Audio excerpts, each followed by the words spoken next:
presencial, graças a Deus. Desde que ficou combinado que eu faria isso, estava pensando em uma outra mensagem, mas na sexta-feira eu estava conversando com um amigo meu lá na faculdade, que é pastor, e ele estava me falando de uma passagem em que Paulo fala no Areópago aos gregos sobre o Deus conhecido, e eu entendi que essa era a mensagem que eu devia trazer aqui hoje. Então, eu vim pensando na mensagem, acabei finalizando hoje pela manhã, ela está bem fresquinha, graças a Deus, está tudo bacana. A gente vai falar sobre uma passagem de Atos 17, 16 ao 33, que começa assim: enquanto esperava por eles em Atenas, Paulo ficou profundamente indignado ao ver que a cidade estava cheia de ídolos. Então, quando nós pensamos em ídolos, logo nos vem à cabeça pequenas e grandes estátuas dedicadas a Marte, que é o deus da guerra. Aliás, daí mesmo que vem o nome de Areópago, né, dedicado a isso. Atena, que é a deusa da justiça na Grécia. O mesmo Hermes, que em Roma mudou de nome para Mercúrio, é o deus do comércio, da comunicação. E ainda que a gente estude alguma coisa sobre esses deuses do ponto de vista histórico, também há outros deuses que nessa época também já eram cultuados e são cultuados até hoje, ainda que não tivessem estátuas, né?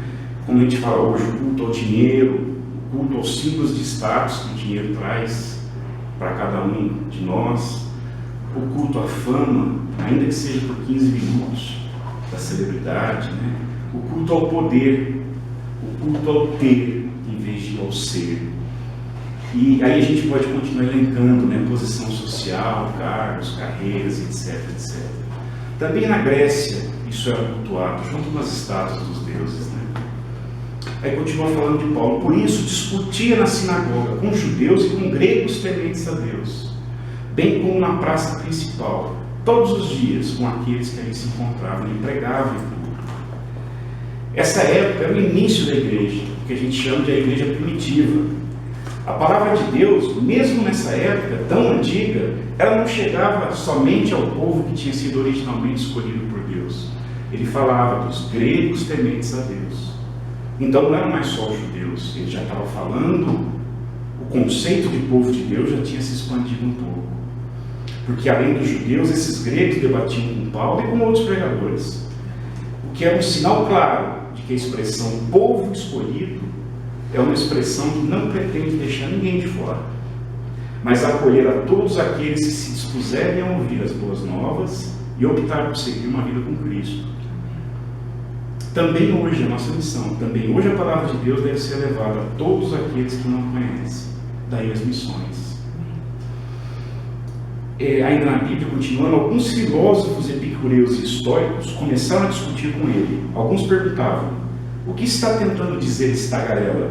Outros diziam: parece que ele está anunciando deuses estrangeiros, pois Paulo estava pregando as boas novas a respeito de Jesus e da ressurreição. Tagarela, que chamavam Paulo, talvez porque ele falasse de algo que eles não compreendiam, algo que não se enquadrava nos conceitos deles, os conceitos pré-estabelecidos, pré-concebidos do que era a religião. Mas como costuma dizer bastante a pastora Mara aqui pra gente, Jesus Cristo não é religião. Então ser religioso às vezes é um meio de você estar longe de Deus, quando você se atém a alguns dogmas que não são exatamente o que Cristo queria deixar para nós como mensagem. Deus não deve ser colocado na mesma categoria de outros deuses que eram cultuados, nem na Grécia Antiga, já que ele era um Deus vivo e não apenas uma estátua, e nem na atualidade, onde os deuses são efêmeros e são enganosos. Aí continua: então o levaram, Paulo, a uma reunião no Areópago, onde lhe perguntaram: podemos saber que novo ensino é esse que você está anunciando? Você está nos apresentando algumas ideias estranhas e queremos saber o que elas significam. O Areópago era a parte nordeste da Acrópole, né, o principal templo em Atenas, e também era o nome de um conselho que se reunia ali. Ele era o Supremo Tribunal, mas também houve época que ele cuidou de assuntos como educação e ciência. Isso era o Areópago. Era uma coisa assim oficial, né, jurídica quase. Eles falavam de ideias estranhas, porque a palavra de Deus que Paulo pregava ali era diferente das coisas que eles conheciam. Era uma palavra que falava de amor, de fidelidade a um Deus vivo, de um Deus vivo em si, diferente dos ídolos que eram adorados naquela época, daí eles estranharam o que Paulo pregava, já que não se assemelhava a nada do que eles conheciam. Ainda dizia a Bíblia: todos os atenienses e estrangeiros que ali viviam não cuidavam de outra coisa senão falar ou ouvir as últimas novidades. Então, as últimas novidades, que a gente pode chamar às vezes também de fofocas, né? Fofocas, o tempo todo o povo ali vivia num burburinho. Aí a gente pergunta: tem alguma semelhança com os dias de hoje? Acompanham-se os últimos escândalos políticos na televisão, né? A Dori falou agora há pouco, a questão do Senado, a vida das celebridades, os reality shows na TV, como se nós estivéssemos esperando aquela notícia que ia salvar o nosso dia, a nossa semana ou até o nosso mês. Não seria melhor a gente se agarrar, em vez de ficar esperando as novidades com antigas certezas? Não seria melhor nos renovarmos a cada dia, semana ou mês, com a palavra que Deus nos deixou? Então Paulo levantou-se na reunião do Areópago e disse: atenienses, vejo que em todos os aspectos vocês são muito religiosos, pois andando pela cidade observei cuidadosamente seus objetos de culto e encontrei até um altar com essa inscrição: ao Deus desconhecido. Ora, o que vocês adoram, apesar de não conhecerem, eu lhes anuncio.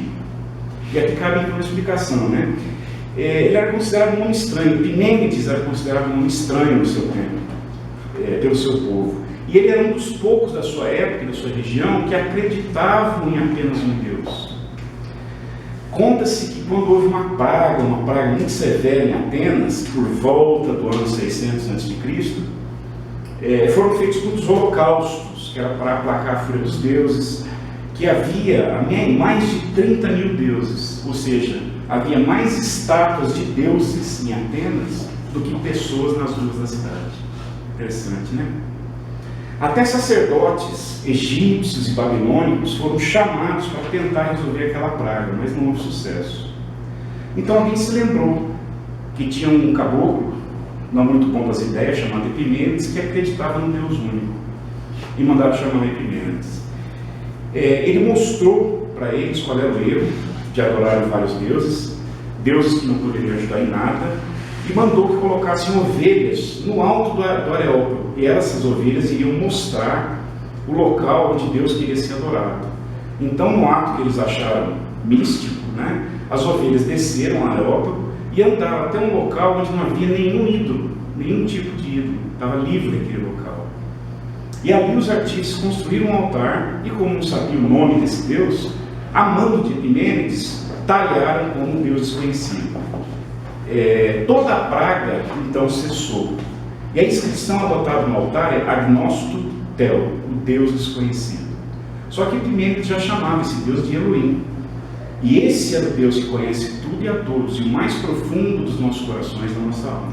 Então esse Deus desconhecido, que os gregos já tinham colocado como a estátua de número 30.001 e deram o nome de Deus desconhecido, era o Deus que Epimênides já tinha apresentado a eles, era desse que Paulo falava.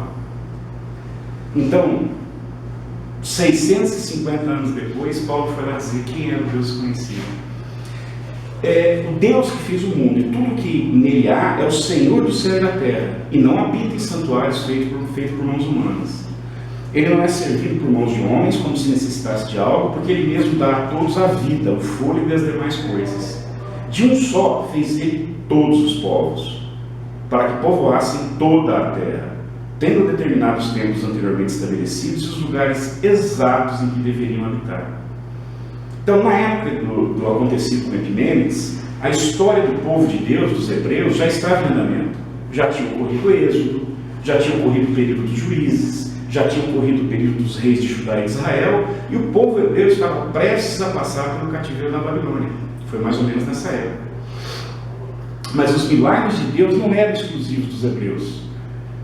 Pelo menos um grego renomado já cria que somente ele era Deus. De que nada valiam os mais de 30 mil deuses gregos, e o Senhor, por meio dele, fez um milagre que salvou a vida dos atenienses. Isso foi como um cartão de visitas divino. Olha aí o que tem pela frente. Mesmo num grupo de pessoas que sequer sabia que esse Deus desconhecido era o cara, o Deus. Deus fez isso para que os homens o buscassem, talvez, tateando, pudessem encontrá-lo, embora não esteja longe de cada um de nós. Pois nele vivemos, nos movemos e existimos, como disseram alguns dos poetas de vocês, falava Paulo, né? Também somos descendência deles. Então ele diz aqui que tateando nós buscamos a Deus, tateando no escuro, porque nem sempre, para não dizer quase nunca, colocamos o nosso dedo na direção certa para encontrar Deus. Muita gente vai à igreja, mas às vezes só está lá de corpo. A mente está vagando pelos problemas, pelas vicissitudes da vida. A teologia da prosperidade sugere que podemos ter tudo o que queremos agora, com dedicação mínima ao Senhor. Então muita gente busca Deus nas coisas distantes, onde Ele não está, nos ídolos modernos, sem se dar conta de que Ele está o tempo todo a pouca distância de nós. Simplesmente não enxergamos, vendados que somos pela escuridão do pecado e da ambição.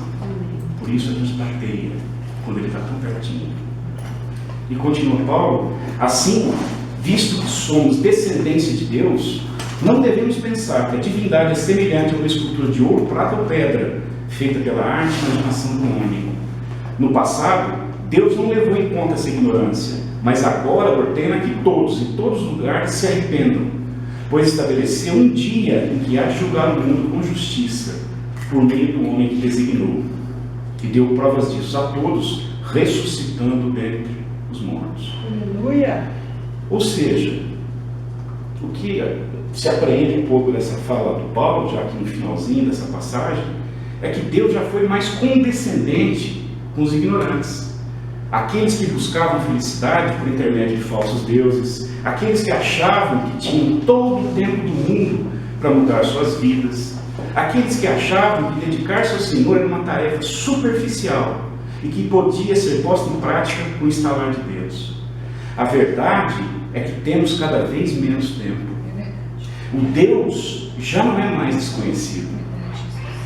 Jesus está voltando, e se no exercício do nosso livre-arbítrio não optarmos por escutar e seguir as boas novas, nós vamos ficar para trás. Simples assim. Eu gosto de falar simples assim, né? Mas é simples assim. Aí no finalzinho diz assim: quando ouviram sobre a ressurreição dos mortos, alguns deles zombaram, e outros disseram: a esse respeito nós o ouviremos outra vez. Com isso, Paulo retirou-se do meio deles. Ouviremos outra vez, eles disseram, como se tudo que Paulo havia dito não passasse de um lenga-lenga, de uma pregação vazia que ele, como alguém obstinado, sem discernimento, ficaria repetindo para ouvidos que não queriam ouvir. Ou talvez com a tranquilidade de quem achava que, mesmo sendo verdade o que Paulo lhes ensinava a respeito do Senhor, ainda havia tempo para levar as suas vidas cotidianas, materiais, esvaziadas de sentido, antes de dar mais atenção à decisão que deveriam tomar sobre a vida eterna, com ou sem Deus. Mas Paulo se retirou do meio deles, assim como fará o último profeta momentos antes da chegada da hora de ir ter com Deus. Mas então, para quem não quis conhecer, o único Deus que existe está vivo entre nós. O Deus desconhecido será tarde demais. Senhor, nós te agradecemos, Senhor, por essa possibilidade de estarmos aqui mais uma vez no domingo ouvindo a tua palavra. Nós te agradecemos pela mensagem. Nós te agradecemos pela possibilidade de refletirmos sobre a tua presença em nossas vidas, de saber que de desconhecido tu não tens nada para nós. Ajuda-nos, Senhor, a seguir o teu caminho e tatear cada vez menos. Amém, Obrigado, Jesus. Senhor.